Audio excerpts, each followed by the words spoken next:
Posible bang nakasulat na sa Biblia ang kinabukasan ng Amerika? Maaaring ang bansang ito ay nasa propesiya ng mga huling panahon na hindi alam ng marami? Ang iyong matutuklasan ngayon ay magbabago sa iyong pananaw sa kasaysayan at sa kapalaran ng mundo. Ang pagbagsak ng mga dakilang imperyo ay hindi isang teorya. Ito ay isang propetikong pattern na paulit-ulit na paulit-ulit. Babylon, Persia, Greece, Rome, lahat ng kapangyarihang ito ay tila hindi magagapi hanggang sa dumating ang paghatol ng Diyos. At kung binabalaan tayo ng Biblia na ang isang pandaigdigang sistema ay biglang babagsak sa huling panahon, sino kaya ang susunod? Ang propesya ng estatwa ni Nabucodonosor sa aklat ni Daniel ay naglalarawan sa pagkakasunod-sunod ng mga kaharian na mamamahala sa mundo. Mula sa ulo ng ginto hanggang sa mga paa ng bakal na hinaluan ng putik, ang pangitain ay nagpapakita sa atin na ang huling imperyo ay mahahati, malakas sa anyo, ngunit mahina sa pundasyon nito. At ngayon, ang buong mundo ay nakatayo sa mga marupok na paa. Ang Estados Unidos kasama ang kapangyarihan nito sa ekonomiya, militar at kultura ay inihambing sa mga imperyo noon. Ngunit tulad ng Roma bago ito bumagsak, ang bansang ito ay nahaharap sa panloob na labanan, pagkabulok ng moralidad at pagtalikod sa Diyos. Maaari bang maging bahagi ang Estados Unidos ng Great Babylon System na inilarawan sa Apokalipsis? Ang mga kasalukuyang kaganapan ay naaayon sa mga babala ng Biblia.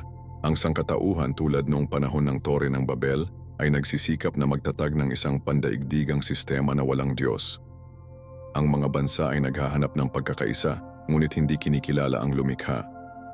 Itinuro sa atin ng kasaysayan na sa tuwing ang isang imperyo ay lumalaban sa makapangyarihan, ang resulta ay pareho, paghatol at pagkawasak. At sa Apokalipsis 14, inihayag ng Diyos na isang dakilang kapangyarihang pandaigdig ang babagsak sa isang araw, kaya't ang kaniyang mga salot ay darating sa isang araw, kamatayan at pagdadalamhati at tagutom, at siya'y susunugin ng apoy. Pahayag 18:8. Ito ba ang magiging kapalaran ng Estados Unidos? Ang video na ito ay hindi lamang haka-haka. Ito ay isang malalim na pagsusuri sa kasulatan at kasaysayan. Kung tayo ay nabubuhay sa mga huling araw ng rebulto ni Nebuchadnezzar, nangangahulugan ito na ang bato na wawasak sa mga kaharian ng mundo ay malapit ng bumaba. At pagdating ng panahon, walang kapangyarihang militar, ekonomiya o politika ang makakapigil dito. Ang tanging tunay na seguridad ay kay Hesukristo.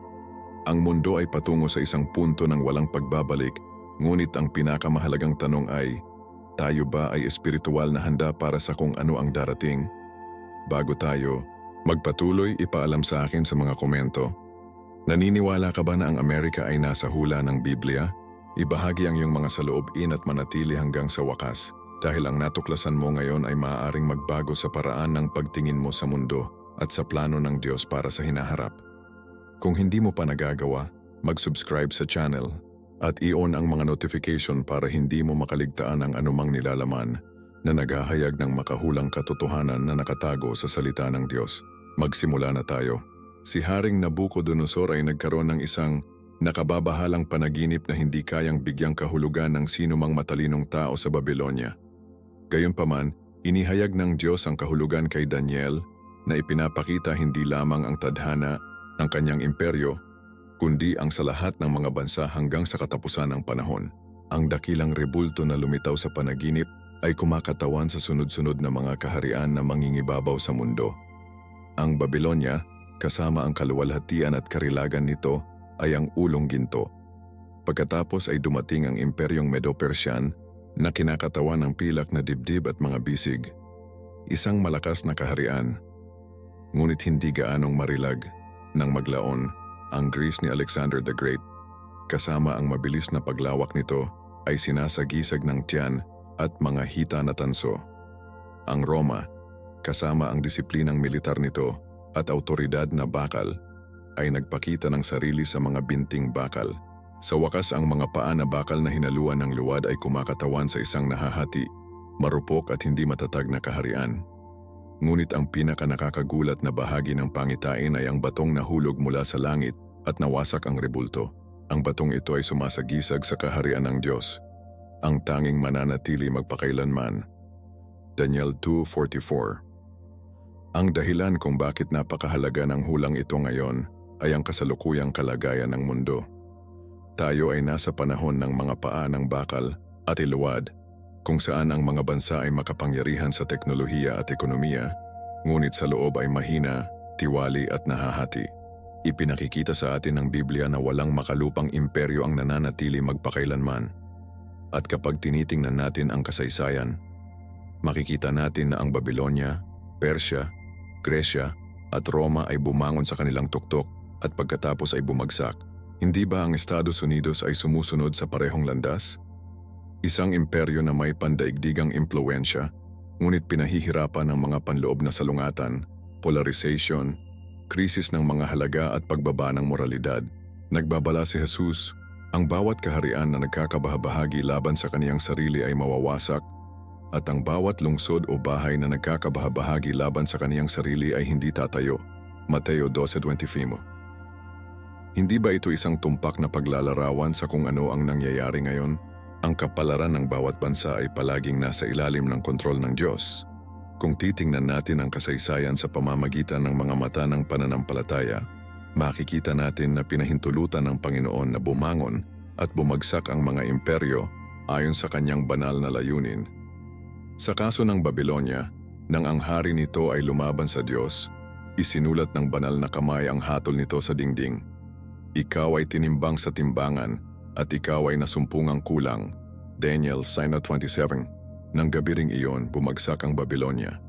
Ang mga imperyong tumatanggi sa Diyos ay nakatakdang bumagsak at ang daigdig ngayon ay walang pagbubukod.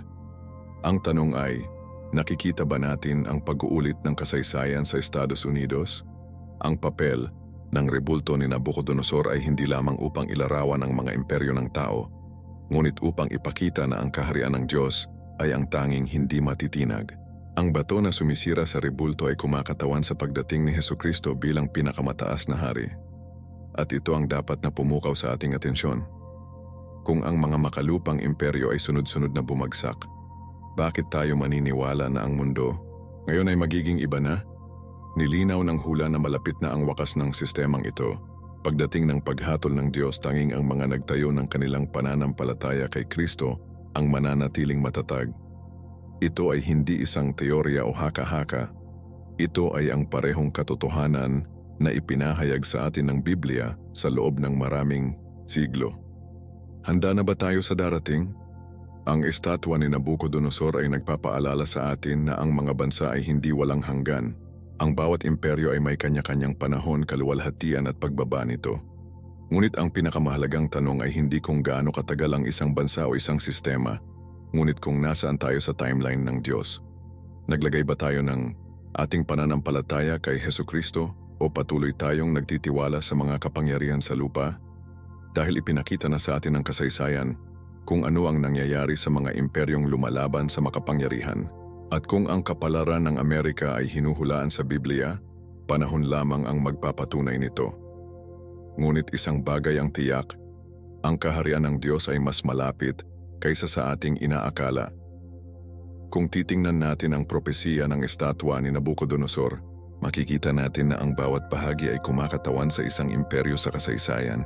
Ngayon, kung tayo ay tatayo sa mga paa na bakal na hinaluan ng putik, ano ang ibig sabihin nito para sa mga bansa sa ngayon? Ang Estados Unidos, walang alinlangan, ay isang walang katulad na kapangyarihan sa daigdig. Ang ekonomiya, impluwensyang, pangkultura at kapangyarihang militar nito ang nagposisyon dito bilang pinuno ng kanluraning mundo. Gayunpaman, ipinapakita sa atin ng propesiya na ang huling yugto ng rebulto ay hindi matatag. Ang bakal at luwad ay hindi naghahalo.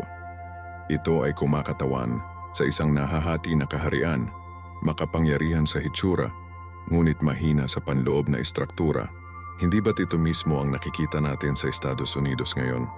Isang bansa na may imahe ng lakas, ngunit sa loob ay nabalian ng mga salungatan sa politika, mga krisis sa lipunan, pagkawala ng mga pagpapahalagang Kristiyano at isang paglayo sa Diyos. Ang mapagmataas ay ibababa, ngunit ang mapagpakumbaba ay itataas. Lucas 14:11. Maaari bang ang bansang ito, tulad ng mga imperyo ng nakaraan, ay nakatakdang bumagsak. Kung titingnan natin ang kasaysayan ng mga imperyo na nauna sa Estados Unidos, lahat sila ay may iisang pattern. Naabot nila ang kanilang rurok, naging mapagmataas, tumalikod sa Diyos, at kalaunan ay bumagsak. Bumagsak ang Babylon sa isang gabi, ang Persia ay naabutan ng Greece. Ang Greece ay nasakop ng Roma, at ang Roma ay gumuho mula sa panloob na katiwalian nito. Ngayon, kung susundin natin ang parehong pattern, ang tanong na dapat nating itanong sa ating sarili ay, ano ang hinaharap ng Estados Unidos? Ang bansang ito ay itinatag sa mga prinsipyo ng Biblia, ngunit tinalikuran na nito ang mga ugat na iyon. Ang kanilang lipunan ay minarkahan ng moral decadence, ang legalisasyon ng kasalanan, at ang pagtanggi sa Diyos sa mga pampublikong espasyo. Kapag ang isang bansa ay tumalikod sa kanyang lumikha, ito ay nagiging isang kaharian na may mga paan ng putik. Nagbabala ang Biblia na mapalad ang bansa na ang Diyos ay ang Panginoon, awit 33:12. Ngunit paano naman ang mga tumatanggi sa Kanya? Kapag ikinukumpara ang Estados Unidos sa Roma, nakakakita tayo ng mga nakakaalarmang pagkakatulad. Ang Roma ay isang kapangyarihang militar, ekonomiya, at kultura. Ngunit ang kanyang pagbagsak ay hindi kaagad, ngunit progresibo. Ito ay naging tiwali mula sa loob, kulang sa moral, nagpakasasa sa walang laman na libangan, at nakatuon sa kayamanan sa halip na katarungan. Hindi ba ito ang nangyayari sa Amerika ngayon? Ito ay isang lipunan na inuuna ang kasiyahan kaysa sa pananampalataya, na naging benchmark para sa walang laman na libangan, at ginagamit ang impluensya nito sa pagpapalaganap ng mga pagpapahalaga na salungat sa salita ng Diyos. Ang Hollywood, ang industriya ng musika, ang social media, lahat ay tumuturo sa isang espiritual na pagbaba. Sapagkat ang naghahasik sa kaniyang laman ay sa laman, ay mag-aani ng kabulukan. Galatia 6:1. Ang kasaysayan ng Roma ay isang babala. Ang kapangyarihang walang Diyos ay laging nagtatapos sa pagkawasak. Ang kasalukuyang sistema ng mundo ay itinayo sa buhangin, hindi bato. At ang salita ng Diyos ay malinaw. Tanging ang natatag kay Kristo ang mananatili. Kung ang Estados Unidos ay nasa propesya ni Daniel, ito ay dahil ito ay kumakatawan sa mga nahahati na kaharian, yaong mga nagsisikap na suportahan ang kanilang mga sarili sa pamamagitan ng bakal ng kapangyarihan, ngunit sa putik ng katiwalian. Ang bansang ito ay naging kanlungan ng maraming Kristiyano, ngunit ito rin ang naging duyan ng mga kilusan na nagsusulong ng pagsuway sa Diyos. At bagamat ngayon ay tila isang bansang walang kapantay, ipinaalala sa atin ng propesiya na walang kapangyarihang walang hanggan. Ang mga kaharian ng mundong ito ay magiging mga kaharian ng ating Panginoon at ng Kanyang Kristo, at Siya ay maghahari magpakailanman. Apokalipsis 11:15. Ang tanong ay hindi kung babagsak ang Amerika, ngunit kailan at paano ito mangyayari. Kung tayo ay talagang nasa huling mga araw ng rebulto ni Nabucodonosor, nangangahulugan ito na ang bato na wawasak sa mga kaharian ng tao ay malapit nang dumating. Ang Estados Unidos ay walang pagbubukod. Kung paanong ang Roma ay bumagsak, habang ang Babylonia ay nagpakumbaba, ang mundong ito ay mayayanig. Hindi kailangan ng Diyos ang anumang bansa para itatag ang kanyang kaharian. Ipinakita na sa atin ng kasaysayan kung ano ang nangyayari kapag ang isang imperyo ay lumihis sa banal na layunin nito. At kung magkatotoo man ang lahat ng nakasulat, ilang oras na lang ay makikita na natin ang kalalabasan. Ngunit ano ang magagawa natin? Ang sagot ay simple, bumalik sa Diyos. Dahil kapag bumagsak ang mga sistema ng tao, ang mga nagtitiwala kay Jesus lamang ang mananatiling matatag. Mula noong sinaunang panahon, sinubukan ng sangkatauhan na makamit ang kadakilaan sa sarili nitong nang hindi umaasa sa Diyos. Ang Tore ng Babel ay isang malinaw na halimbawa nito. Sinasabi sa atin ng Genesis 11 na pagkatapos ng baha, nagpasya ang mga tao na magkaisa upang magtayo ng isang lungsod at isang tore na aabot sa langit. Ang kanilang layunin ay hindi lamang upang bumuo ng isang kahangahangang istruktura, ngunit upang lumikha ng isang sistema kung saan hindi nila kailangan ang Diyos, kung saan maaari nilang itaas ang kanilang sariling kapangyarihan at kontrolin ang lahat. Sinabi nila, magtayo tayo ng isang lungsod at isang muog na ang tuktok nito ay abot hanggang langit at tayo ay gumawa ng pangalan para sa ating sarili. Genesis 11:4. Hindi nila nais na ang Diyos ang nasa gitna, ngunit ang kanilang sariling pagmamataas at ambisyon. Ang paghihimagsik na ito ay nagdulot ng interbensyon ng Diyos. Kinulo ng Diyos ang kanilang mga wika at ikinalat sila sa buong mundo. Ang tila hindi mapigilang proyekto ay nauwi sa kaguluhan. At ang hindi napagtanto ng marami ay ang parehong ambisyon ng Babel ay nabubuhay ngayon. Sa modernong mundo, sinubukan ng mga pandaigdigang pinuno na itayo muli ang Babel sa iba't ibang paraan. Hinahangad nilang pag-isahin ang sangkatauhan sa ilalim ng iisang sistema, kontrolin ang mga ekonomiya, bansa, kultura at maging ang pananampalataya. Ang mga internasyonal na organisasyon, mga kasunduan sa ekonomiya, mga kilusang pampolitika at mga pagsulong sa teknolohiya ay idinisenyo na may layuning pag-isahin ang sangkatauhan sa ilalim ng iisang direksyon, ngunit hindi kasama ang Diyos sa proseso. Hindi ba ito ang parehong espiritu ng Babel? Isinusulong ang ideya na kayang lutasin ng tao ang lahat ng kanyang problema nang walang interbensyon ng Diyos, na ang agham, teknolohiya at pandaigdigang pamahalaan ay magdadala ng kapayapaan at kaunlaran. Ngunit malinaw ang Biblia, maliban na ang Panginoon ang nagtatayo ng bahay, ang mga nagtatayo nito ay gumagawa ng walang kabuluhan. Awit 127:1. Ang isang sistemang walang Diyos ay tiyak na mabibigo. Ang Estados Unidos ang naging sentro ng bagong modernong Babel na ito. Ang impluensya nito sa politika, ekonomiya, kultura at teknolohiya ay humubog sa buong mundo. Mula sa Hollywood hanggang sa Silicon Valley, mula sa Wall Street hanggang sa United Nations. Ang bansang ito ay nangunguna sa globalist na proyekto. Gayunpaman, tulad noong mga araw ng Babel, ang sangkatauhan ay hindi natututo sa mga pagkakamali nito. Ang pag-asa sa teknolohiya ay napalitan ng pag-asa sa Diyos. Ang tao ay higit na nagtitiwala sa kanyang sariling kakayahan kaysa sa kalooban ng lumikha. Ang pagsulong ng artipisyal na katalinuhan, ang digital na kontrol ng mga ekonomiya, ang pagmamanipula ng impormasyon sa mga social network, at ang pagpapataw ng mga ideolohiyang sumasalungat sa Biblia ay mga palatandaan na ang mundo ay gumagalaw sa parehong direksyon tulad ng mga tagapagtayo ng Babel. Ngunit, tulad ng sa nakaraan, ang sistemang ito ay hindi maaaring mapanatili. Kung titingnan natin ang aklat ng Apokalipsis, makikita natin ang isang kapansin-pansing pagkakatulad sa pagitan ng Babel at ng modernong panahong Babilonya. Inilalarawan ng Apokalipsis 18 ang pagbagsak ng isang tiwaling sistema ng mundo, puno ng kayamanan, karangyaan at kapangyarihan, ngunit walang laman ng Diyos, sapagkat ang lahat ng mga bansa ay uminom ng alak ng puot ng kaniyang pakikiapid, at ang mga hari sa lupa ay nakiapid sa kaniya. Pahayag 18:3.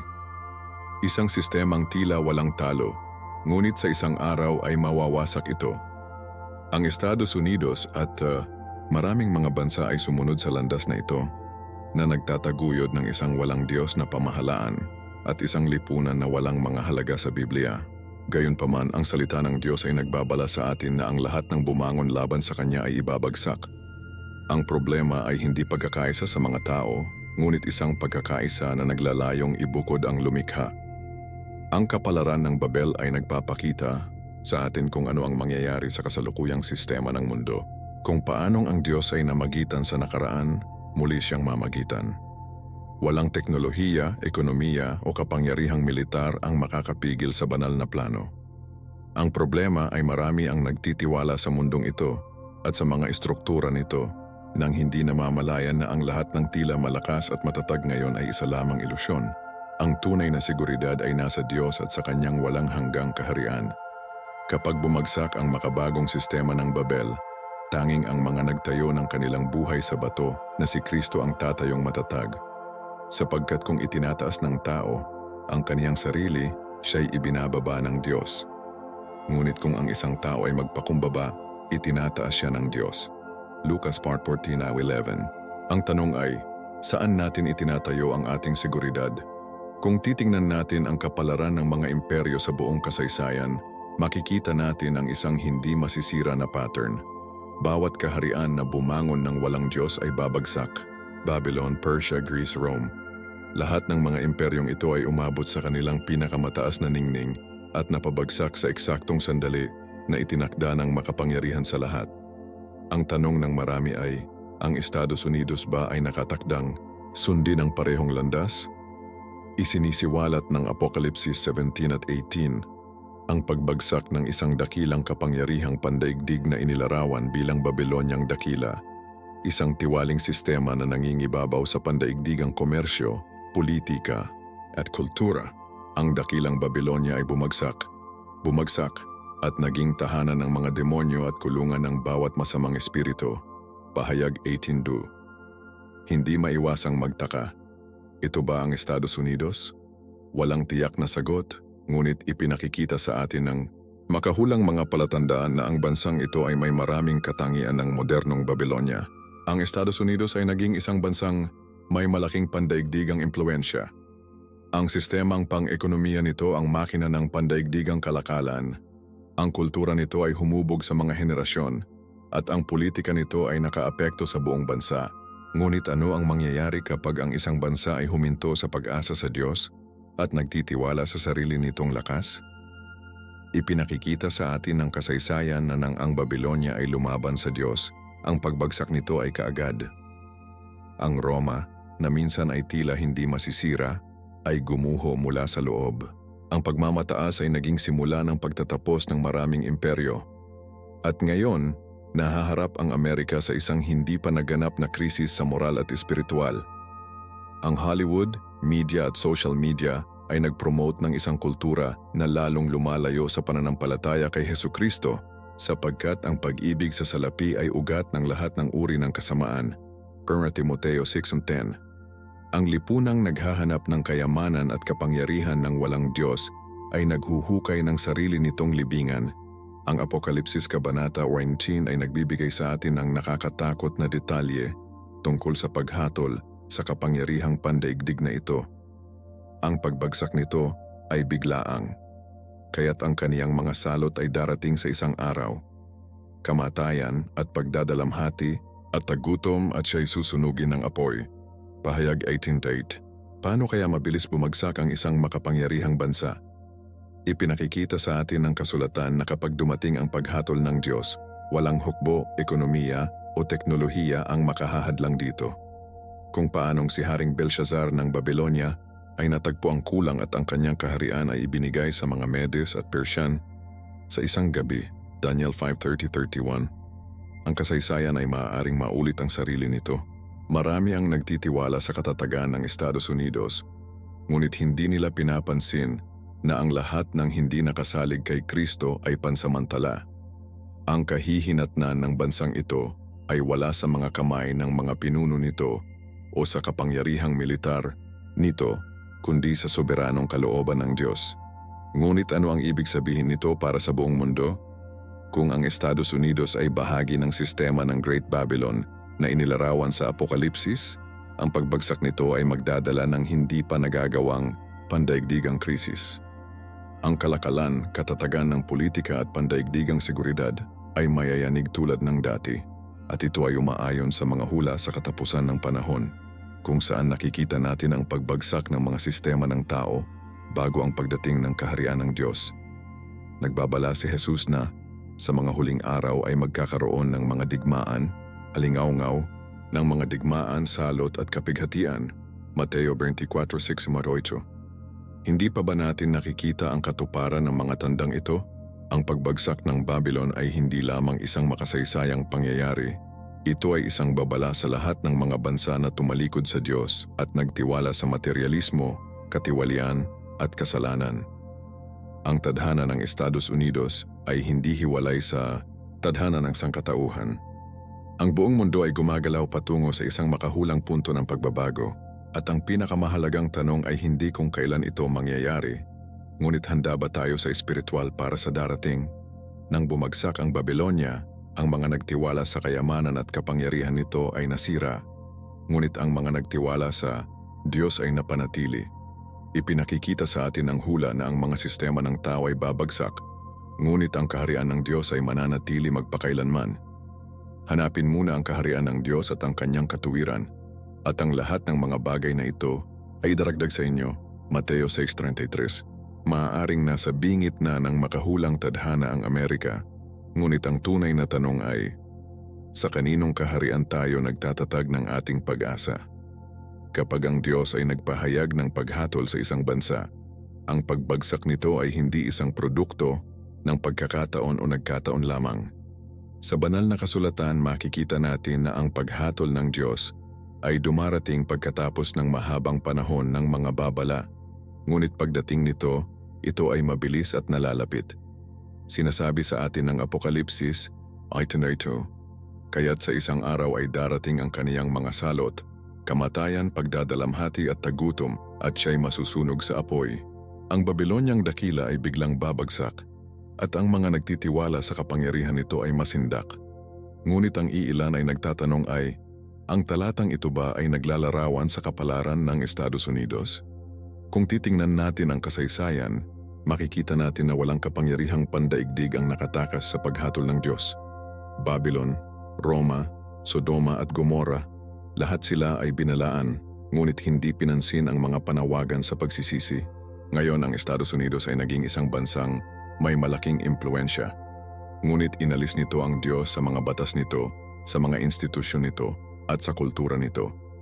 Hanggang kailan siya makakapagpigil ng hindi nahaharap sa espiritual na mga kahihinatnan ng kanyang paghihimagsik? Ang paghatol ng Diyos ay hindi lamang isang babala, kundi isang tugon sa katiwalian at pagsuway.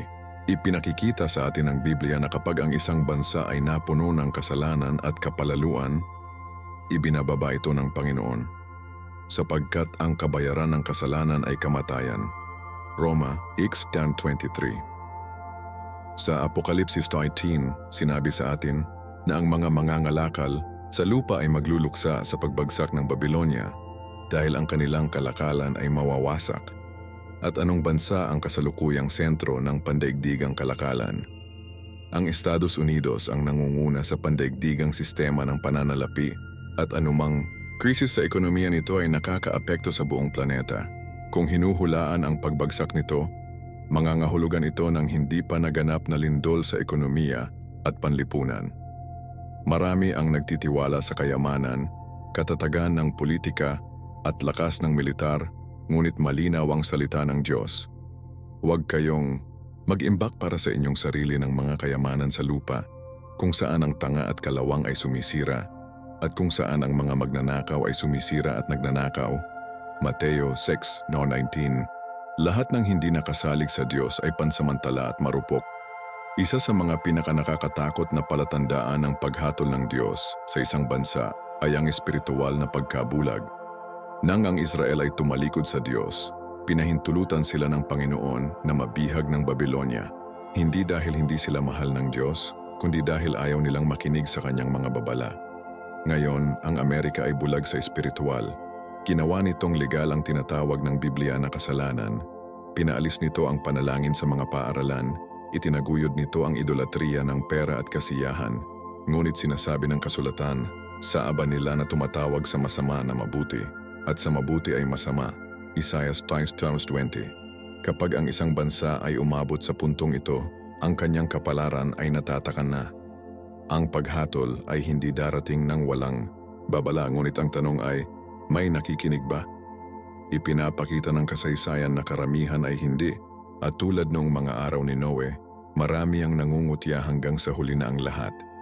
Inilalarawan ng aklat ng Apokalipsis hindi lamang ang paghatol ng isang bansa, kundi ang katapusan ng sistema ng mundo batay sa pagmamataas at paghihimagsik laban sa Diyos. Ang Babylon ay simbolo ng isang sibilisasyon na nagtitiwala sa sarili nitong kadakilaan, ngunit hindi pinapansin ang lumikha. Pagdating ng paghuhukom, ang mga naglalagay ng kanilang pag-asa sa mundong ito ay magluluksa sa kanilang pagkahulog, ngunit ang mga nagtiwala kay Kristo ay magkakaroon ng walang hanggang pag-asa. Binalaan tayo ni Jesus na sa mga huling araw ay magiging malaki ang kapighatian at yaong mga nanatiling matatag sa pananampalataya ang maliligtas. Ang langit at ang lupa ay lilipas, ngunit ang aking mga salita ay hindi lilipas. Mateo 24:35. Ang pagbagsak ng Babylon ay simula lamang ng huling katuparan ng mga propesya. Ngunit ano ang dapat nating gawin sa harap ng babalang ito? Malinaw ang sagot, hanapin ang Diyos habang may panahon pa. Ang mundo ay pumapasok sa isang yugto kung saan ang banal na paghatol ay hindi maiiwasan. Ngunit ang mga na kay Kristo ay hindi kailangang matakot. Ipinakikita sa atin ng Biblia na ang paghatol ay isang pagkakataon din para sa pagsisisi at pagpapanumbalik. Pinahintulutan ng Diyos na bumagsak ang maraming imperyo, ngunit lagi niyang pinoprotektahan ang kanyang mga tao sa gitna ng krisis. Ang Estados Unidos at ang buong mundo ay maaaring nasa bingit na ng katuparan ng mga propesya na ito. Ngunit ang mga naglalagay ng kanilang pananampalataya kay Jesus ay hindi matitinag. Ang tanong ay, itinatayo ba natin ang ating buhay sa bato na si Kristo o sa mga sistema ng mundong ito? Matapos suriin ang mga hula sa Biblia at kasalukuyang mga pangyayari, malinaw na ang kapalaran ng mga imperyo ay palaging nasa kamay ng Diyos. Mula sa Babylon hanggang Roma, sa pamamagitan ng lahat ng dakilang kapangyarihan na namuno sa mundo, ang kasaysayan ay nagpapakita sa atin ng isang hindi masisira na pattern. Kapag ang isang bansa ay naging mataas at tumalikod sa kanyang lumikha, ang pagbagsak nito ay hindi maiiwasan. Ang Estados Unidos, na may napakalaking kapangyarihan, kayamanan at impluensya, ay tila sumusunod sa parehong landas tulad ng mga imperyo ng nakaraan. Ito ay naging isang haligi ng pandaigdigang komersyo, ang sentro ng modernong kultura at ang pinuno ng mga ideolohiyang humuhubog sa mga bansa. Ngunit ang tanong na dapat nating itanong sa ating sarili ay, hanggang kailan mapapanatili ang isang bansang tumalikod sa mga prinsipyo ng Diyos? Ang Biblia ay nagbababala sa atin na ang mga huling araw ay mamarkahan ng pagbagsak ng isang dakilang sistema ng daigdig na inilarawan bilang Babylonian Dakila. At bagamat hindi natin masasabi ng may katiyakan na ang Estados Unidos ay ang hinulaang kapangyarihang ito, ang mga palatandaan ay masyadong halata upang huwag pansinin. Ang aklat ng Daniel at ang Apocalypse ay nagpapakita sa atin ng isang makahulang tanawin kung saan ang mga kaharian ng tao ay mayayanig bago ang pagdating ng kaharian ng Diyos. Ang estatwa ng panaginip ni Nabucodonosor ay nagpapakita sa atin na tayo ay nasa mga huling araw ng mga imperyo ng mundong ito. Tayo ay nasa yugto ng mga paa na bakal na hinaluan ng luwad, isang panahon ng pagkasira at pagkakahati kung saan ang mga makalupang kapangyarihan ay hindi na tulad ng dati. Ang mga imperyo ay maaring mukhang hindi magagapi, ngunit itinakda na ng Diyos ang kanilang wakas. Ang malaking bato na sumisira sa rebulto ay sumisimbolo sa pagbabalik ni Hesukristo na magtatatag ng kanyang walang hanggang kaharian. Ang mga nagtitiwala sa mundo ay magugulat sa pagbagsak ng mga sistemang ito. Ngunit ang mga nagtitiwala kay Kristo ay hindi matatakot. Ang propesya ay hindi sinadya upang takutin tayo, ngunit upang ihanda tayo. Hindi pinabayaan ng Diyos ang kanyang mga tao sa dilim, lagi niyang binabalaan ang may mga tainga upang makarinig. Ang may tainga ay makinig sa sinasabi ng Espiritu sa mga iglesia, Pahayag 2:7. Ang mga naniniwala pa rin sa katatagan ng kasalukuyang mundo ay kailangang magmuni-muni. Inilalarawan ng Apocalypse 18 ang mga nagdadalamhati sa pagbagsak ng Babylon dahil inilagay nila ang kanilang pag-asa sa kanyang kayamanan at kapangyarihan. Ilan ngayon ang higit na umaasa sa pera, ekonomiya at gobyerno kaysa sa Diyos? Pagdating ng paghuhukom, ano ang maiiwang nakatayo? Walang bagay na hindi natatag kay Kristo ang makatatayo. Itinuro sa atin ni Jesus na magtayo sa ibabaw ng bato, hindi sa palipat-lipat na buhangin ng mga sistema ng tao. Ang problema ay hindi kailanman naging kadakilaan ng isang imperyo, ngunit ang pagmamataas nito sa pag-iisip na maaari itong umiral ng wala ang Diyos. Ang Estados Unidos ay naging isang bansa ng pagkakataon at kalayaan, ngunit itinaguyod din nito ang mga pagpapahalagang taliwa sa salita ng Diyos. At kapag ang isang bansa ay ipinagpalit ang katotohanan sa kasinungalingan, ang kanyang kapalaran ay nakasulat. Ang nagtitiwala sa kanyang kayamanan ay mabubuwal, ngunit ang matuwid ay mamumukadkad na parang mga sanga. Kawikaan 11:28. Ang mensaheng ito ay hindi lamang tungkol sa kapalaran ng isang bansa, kundi tungkol sa kapalaran ng bawat tao. Ang pagbagsak ng Babylon ay magiging biglaan at pandaigdigan, ngunit ang mga na kay Kristo ay hindi matitinag. Saan man tayo naroroon, sa mundo kung ang ating tiwala ay nasa mga sistema ng mundong ito, mararanasan natin ang kanilang pagbagsak ng may dalamhati. Ngunit kung ang ating pagtitiwala ay kay Jesus, malalaman natin na walang nakatakas sa kanyang kontrol. Huwag mabagabag ang inyong mga puso, sumampalataya kayo sa Diyos, manalig din kayo sa akin. 1:14:1. Ngayon na ang oras para gumawa ng desisyon.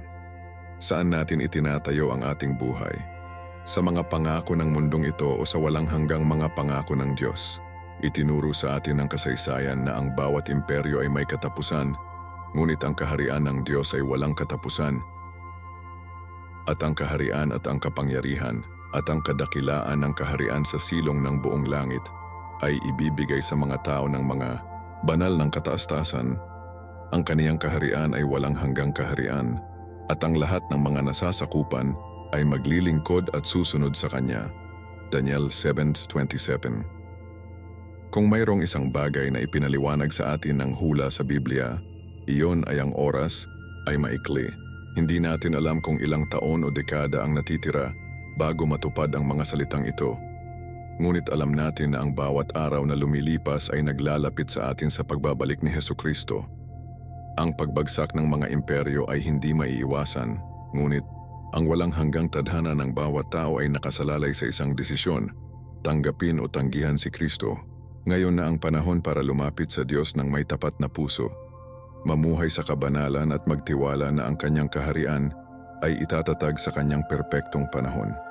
Kapag bumagsak ang Babylon, marami ang magluluksa sa nawala sa kanila. Ngunit, ang mga nagtayo ng kanilang buhay sa pananampalataya ay malalaman na ang kanilang tunay na tahanan ay wala dito, ngunit sa kawalang hanggan kasama ng Diyos. Saan natin inilalagay ang ating pag-asa ngayon? Matapos suriin ang kasulatan, malinaw na walang imperyo ang walang hanggan, at lahat ng hindi nakasalig sa Diyos ay babagsak sa kalaunan. Ang Amerika, tulad ng Babylon at Rome, ay umabot na sa kanyang tuktok. Ngunit ang mga palatandaan ay nagpapakita na ang katatagan nito ay lalong marupok. Kung ang hula ay natutupad sa harap ng ating mga mata, nangangahulugan ito na ang pagbagsak ng sistemang ito ng daigdig ay sandali lamang.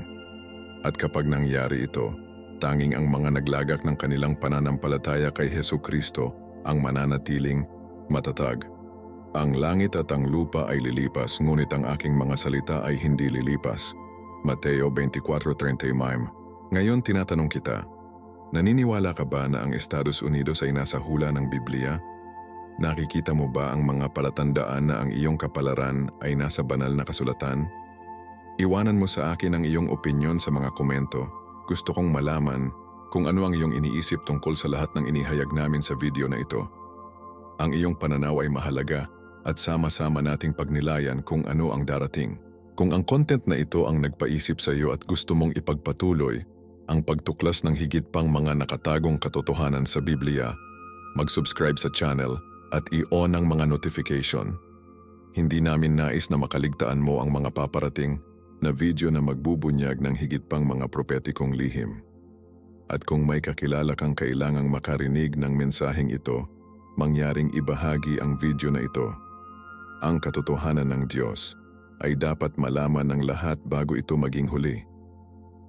Ngayon, panoorin ang inirerekomendang video na ito na lumalabas sa iyong screen. Doon mo matutuklasan ang isa pang nakakagulat na paghahayag na magpapabago sa iyong pananaw sa huling panahon. See you sa susunod na video. Pagpalain ka ng Diyos. Ako si Marco at hihintayin kita sa susunod na paghahayag.